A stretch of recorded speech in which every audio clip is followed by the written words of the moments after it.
வணக்கம் நேயர்களே, நான் உங்கள் பல் மருத்துவர் அமுதா, சிவம் பல் மருத்துவமனையிலிருந்து. நம்ம உடல்ல இருக்கக்கூடிய உறுப்புகளிலே மிகவும் கடினமான உறுப்பு எது தெரியுங்களாங்க? நம்ம பல்லுல இருக்கக்கூடிய எனாமல் தான்.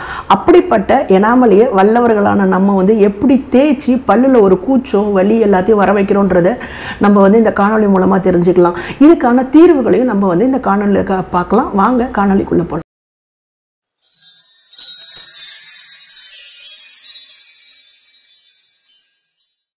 வணக்கம் நேயர்களே, இந்த பல்லுல ஏற்படக்கூடிய தேய்மானங்களை 4 வகையா பிரிக்கலாம். முதல்ல எரோஷன், அட்ரிஷன், அப்ரஷன், அப்ராக்ஷன். என்ன ஒன்றும் புரியலைங்களா? அட்ரிஷன் அப்படின்னா பல்லில் ஏற்படக்கூடிய தேய்வு அப்படின்னு அர்த்தம், தேஞ்சு போகிறது அப்படின்னு அர்த்தம். எரோஷன் அப்படின்னா பல்லில் இருக்கக்கூடிய எனாமல் அரிச்சு போகிறது, அரித்து போதல் அப்படின்னு சொல்லுவாங்க. அடுத்தது அப்ரஷன். அப்ரஷன் அப்படின்னா சிராய்வு, சிராஞ்சிக்கிட்டு ஒரு இது தோல் எடுத்துட்டு வருது, சிராய்க்கிறதுன்னு சொல்ல, அந்த மாதிரி பல்லு எனாமல் சிராய்த்து போதல் அப்படிங்கிறத அப்ரஷன் அப்படின்னு சொல்றாங்க. இந்த அப்ராக்ஷன் அப்படிங்கிறது என்னன்னா, இந்த அட்ரிஷன் அப்ரஷன் ரெண்டும் இணைந்த ஒரு கலவையான ஒரு இதை தான் அப்ராக்ஷன் சொல்றாங்க. சுணக்கம் அப்படின்னு வச்சுக்கலாம்.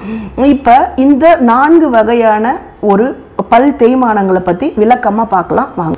அடுத்து நம்ம பார்க்க போகிறது எரோஷன் அப்படின்னு சொல்லக்கூடிய எனாமல் அரித்து போதல். இந்த எனாமல் அரித்து போகிறதுக்கு முக்கியமான காரணம் என்னன்னு பார்த்தீங்கன்னா, வாயில் இருக்கக்கூடிய அமிலத்தன்மை pH லெவல் மாறுறது தான். வாயில் இருக்கிற இந்த அமிலத்தன்மை அதிகரிப்பதற்கான முக்கிய காரணம் நம்ம உட்கொள்ளக்கூடிய குளிர்பானங்கள், உணவு வகைகள், சில வகையான பழ ரசங்கள் இவைகள்லாம் எடுக்கும்போது இந்த வாயில் எச்சில் சுரப்பில் இருக்கக்கூடிய அமிலத்தன்மை மாற்றம் அடைகிறது. இது மாற்றம் அடைகிறதுனால பல்லில் இருக்கிற எனாமல் கரைஞ்சு போக ஆரம்பிக்குது. அடுத்தபடி சில நோய் வகைகள் இது இருக்கும். GERD அப்படின்னு சொல்லுவாங்க, கேஸ்ட்ரோ ஈசோஃபேஜியல் ரிஃப்ளெக்ஸ் டிசீஸ். இந்த கேஸ்ட்ரோ ஈசோஃபேஜியல் ரிஃப்ளெக்ஸ் டிசீஸ் அப்படின்னா நம்ம உணவு உண்ட பின்பு எதிர்த்துக்கிட்டு வருது அப்படின்னு சில பேர் சொல்லுவாங்க. அந்த மாதிரி எதிர்த்துக்கிட்டு வருதுன்ற நிலைமையில நம்ம வாயில் இருக்கக்கூடிய அமிலத்தன்மை அதிகரிக்கும். இதனாலையும் பல் எனாமல் உங்களுக்கு கரைஞ்சு போக ஆரம்பிக்கும். அடுத்தபடியா பார்த்தீங்கன்னா, புலிமியான்னு சொல்லக்கூடிய சில உளவியல் பிரச்சனைகள்ல அதிகப்படியான வாந்தி எடுப்பாங்க. கைகளை விட்ட வாந்தி எடுக்கக்கூடிய ஒரு நிலைமை. அந்த மாதிரி அதிகப்படியாக வாந்தி எடுக்கிறது மூலமா அவங்களுக்கு வாயில் இருக்கக்கூடிய அமிலத்தன்மை அதிகமாயிடும். அதனாலையும் பல்லு தேய்மானம் ஏற்படும். இந்த எரோஷனை தடுக்கிறதுக்கு வழியே இல்லையா அப்படின்னு பார்த்தீங்கன்னா, உங்களுக்கு ஆரம்ப கட்டத்தில் இது இருந்ததுன்னா இதை கண்டிப்பாக நம்ம சரி செஞ்சிடலாம். முதல்ல இந்த குளிர்பானங்களை குடிக்கும் போது ஸ்ட்ரா போன்ற குழல் வைத்து குடிக்கிறத நம்ம செய்ய ஆரம்பிக்கலாம். அதிகப்படியான குளிர்பானங்களை குடிக்கிறதே நிறுத்திக்கிறது ரொம்ப நல்லது. அமிலத்தன்மை அதிகமாக இருக்கக்கூடிய உணவுகளை எடுக்கும்போது நிறைய தண்ணீர் குடிக்கும் போது வாயில் இருக்கக்கூடிய அந்த அமிலத்தன்மையை குறைஞ்சி உங்களுக்கு சராசரி அளவுக்கு அது வந்துடும். அடுத்தபடியாக இந்த மாதிரி உடம்புல இருக்கக்கூடிய சில பிரச்சனைகள் மூலமாக இதை அதிகரிக்குதுன்னா அதை பார்த்து சரி பண்ணுறது மூலமாகவும் இதை நம்ம கட்டுக்குள்ளே கொண்டு வரலாம். இல்லை இது ஆரம்ப கட்ட நிலையை தாண்டி பல்லு ரொம்ப மோசமாக அரிச்சு போயிருக்கு அப்படிங்கிற நிலைமையில் நம்ம பல்லுக்கு டென்டல் கிரவுன்ஸ்னு சொல்லக்கூடிய பல் தொப்பி இதுதான் நம்ம கொடுத்தாகணும், வேறு வழி இல்லை.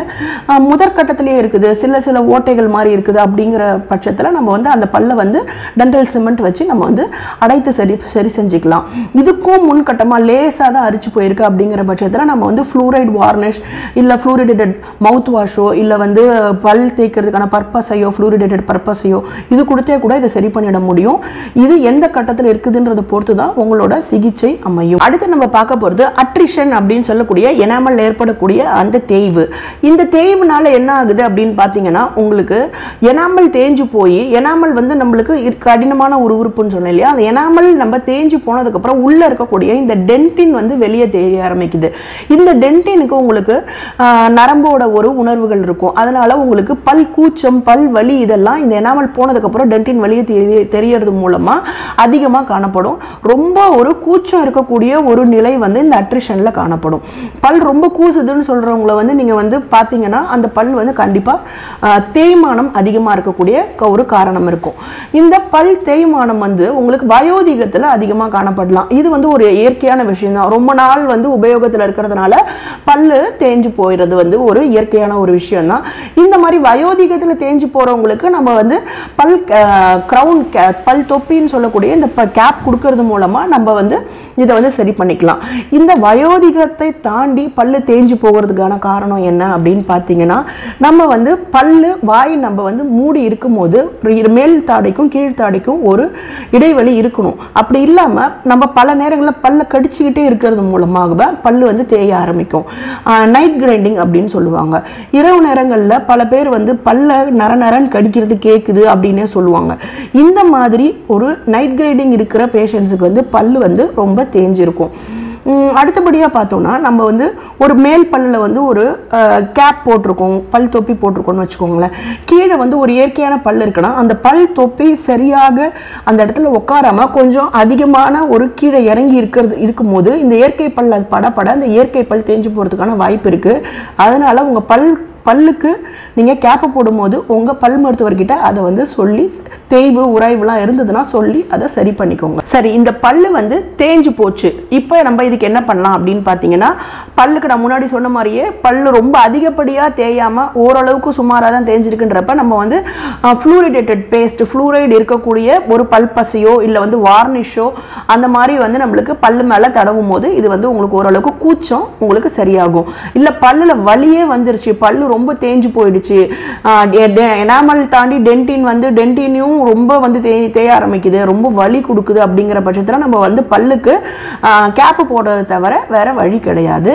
இல்லை இந்த ஒரு ஆரம்ப கட்ட நிலையில் இருக்கு, பல்லு நரன்னு கடிக்கிறாங்க, பல்லு தேய ஆரம்பிச்சிருக்குன்ற பட்சத்தில் நம்ம வந்து இந்த ஸ்பிளிண்ட் அப்படின்னு சொல்லக்கூடிய ஒரு இந்த புகைப்படத்தில் இருக்கிற மாதிரி இந்த நைட் கார்டன் சொல்லக்கூடிய இந்த ஸ்பிளிண்ட் வந்து நம்ம வந்து பேஷண்ட்டுங்களுக்கு வந்து கொடுத்துடலாம்.